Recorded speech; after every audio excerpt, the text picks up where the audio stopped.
Bu erkak, er emas, avval erkak. Er yo'q, erkak bor. Chosmi? Erkakka avval erkakdek muomala qilasan, keyin u senga xotiniga erligini qiladi, ayolga.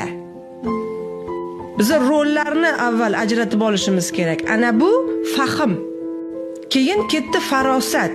Keyin uje tushuniladi ona sifatida farzandga qanday muomala qilish. Sen ering bilan urushib kelib, xotinligingni bolalaringga qilma. Sen bolalaringning yonida xotin emassan, sen onasan.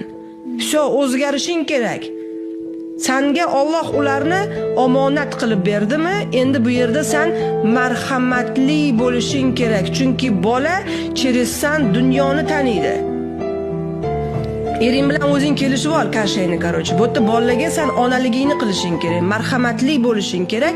Chunki cherizsan u o'zini Robbisini taniydi, dunyoni taniydi.